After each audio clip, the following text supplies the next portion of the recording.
हरे कृष्णा, नमस्ते my dear friends. Glossy पोर्टिगो सर्वसंपूर्ण चैनल में आप सभी का फिर से हार्दिक स्वागत है। ये एक रिक्वेस्टेड वीडियो है।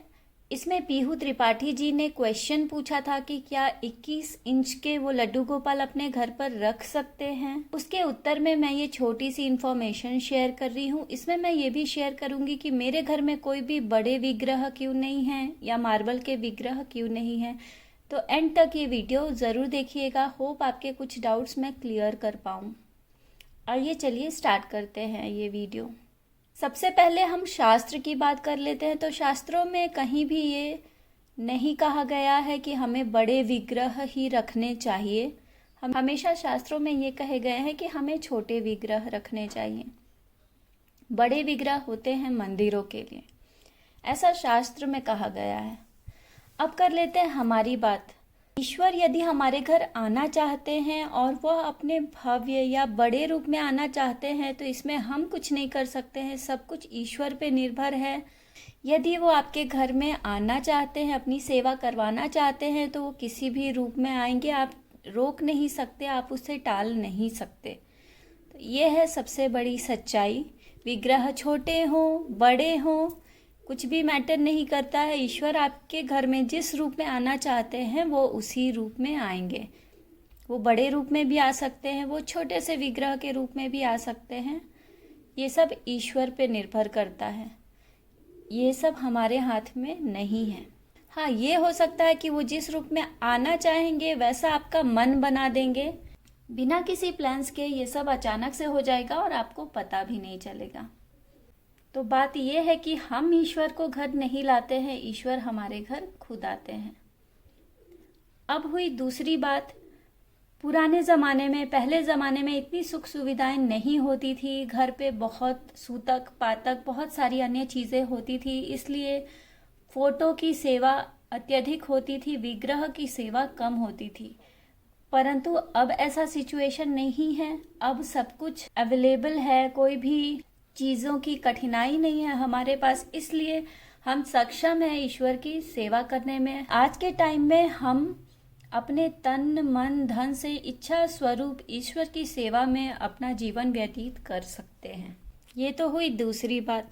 अब एक तीसरी और सबसे महत्वपूर्ण बात ये है, यदि आपके घर में जो विग्रह है वो छोटे हैं और आप बड़े लाना चाहते हो ताकि उनका श्रृंगार अच्छे से कर पाएं, उनका दर्शन अच्छे से कर पाएं, तो आप ज़रूर ऐसा करें, इसमें कोई दिक्कत नहीं है। लेकिन जो भी आपके पुराने विग्रह हैं जिनकी सेवा सालों साल चली आ रही है, वह विग्रह पूजा से, धूप दीप भोग आपकी सेवा से और सिद्ध हो जाते हैं। इसलिए उन विग्रहों की आपको सेवा हमेशा बहुत अच्छे से करनी होगी, भले ही वो छोटे हैं, उनका श्रृंगार अच्छे से नहीं हो पा रहा है। जितनी सेवा आप जैसे शुरू से करते आ रहे हैं वैसे ही उन पुराने विग्रहों की भी सेवा करें। उन्हें किसी को ना दें, उन्हें विसर्जित ना करें, उनको अपने घर में विद्यमान रखें। हो सकता है आपके पूर्वजों के टाइम से वो चले आ रहे हों, तो वो मूर्तियाँ, वो विग्रह बहुत ज़्यादा सिद्ध हो जाती हैं। तो उनको कृपया करके आप किसी को ना दें, उनकी पूजा हमेशा करें। आप नए विग्रह लाते हैं, इसमें कोई दिक्कत नहीं है, लेकिन जिनकी आप पूजा पहले से करते हुए आ रहे हैं, जिनका आशीर्वाद हमारे ऊपर बना है, उनको हमेशा पूजना चाहिए हमें। अब मैं बताती हूँ कि मेरे घर में सारे विग्रह 5 इंच से छोटे ही हैं, कुछ भी बड़े नहीं हैं। कोई भी विग्रह मार्बल के नहीं हैं, सब कुछ पीतल के हैं। ऐसा क्यों है? मेरी बात करें तो मुझे पता है मेरा रूटीन क्या है, मेरी जॉब कैसी है। मैं एक सॉफ्टवेयर इंडस्ट्री में, आईटी इंडस्ट्री में काम करती हूँ। वहाँ जॉब फिक्स नहीं होती है कि लाइफ टाइम आपको एक ही जगह पे रहना है। पहले मैं पुणे में रहती थी, अब मैं बेंगलोर में रहती हूँ, आगे मैं किधर रहूँगी।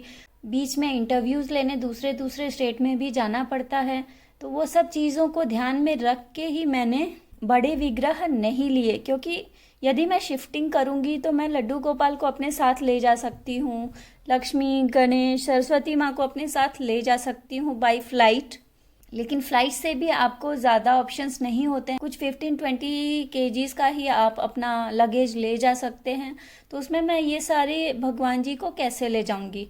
फिर ये जाते हैं मूवर्स एंड पैकर्स के थ्रू प्रॉपर बाय रोड अलग से पैक होके, और वो जाने में पहुंचने में 7 दिन लग जाता है। कुछ चीज़ें डैमेज हो जाती हैं, तो वो सब डर मेरे मन में था और मैं नहीं चाहती थी कि जिस ईश्वर की मैं पूजा करती हूँ किसी भी कारणवश मेरी गलती से वो खंडित हो जाएं।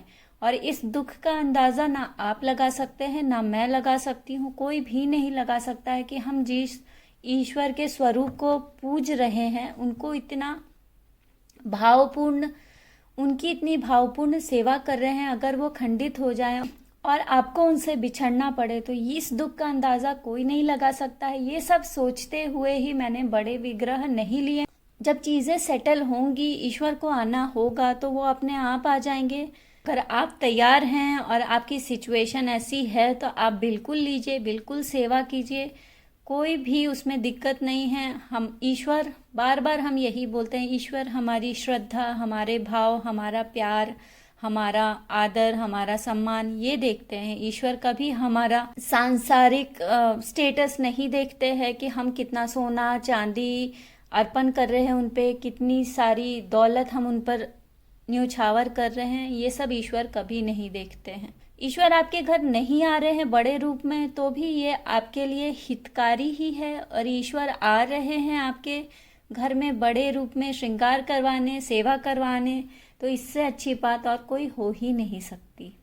ईश्वर का आशीर्वाद तो उस घर में भी है जहाँ मंदिर नहीं है, जहाँ बस चौखट पे छोटा सा चौकी रख के एक भगवान की फोटो लगाई हुई है, उस पे ही पुष्प अर्पण होता है, उस पे ही दीपक जलता है, उस पे ही भोग लगता है, उसी में सारा आदर, सेवा, भाव सब परिवार का जाता है। तो ईश्वर की कृपा तो वहाँ भी होती है, और ईश्वर की कृपा वहाँ भी होती है जहाँ सोने चांदी की मूर्तियाँ हैं, जहाँ सोने चांदी के विग्रह हैं, उनको सोने के थाल में बहुत सारे व्यंजन परोसे जाते हैं। ईश्वर की कृपा वहाँ भी होती है। ईश्वर कभी अंतर नहीं करता है अपने भक्तों में।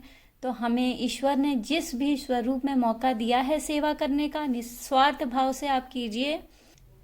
इसके साथ मैं यही बोलूँगी कि ईश्वर हर रूप में सुंदर है। ईश्वर तो एक पत्थर में भी वास करते हैं और वो पत्थर भी हमें बहुत ही सुंदर लगने लगता है। तो ईश्वर का आँख, नाक, चेहरा कैसा विग्रह में दिख रहा है वो मायने नहीं रखता है।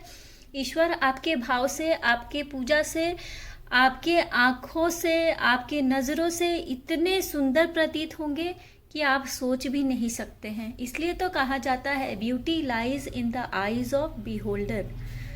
खूबसूरती हमेशा नज़रों में होती है। खूबसूरती किसी भी प्रतिमा में नहीं होती, विग्रह में नहीं होती, खूबसूरती आपके भाव में होती है। इसलिए तो हर माँ को उसका बच्चा सबसे सुंदर लगता है।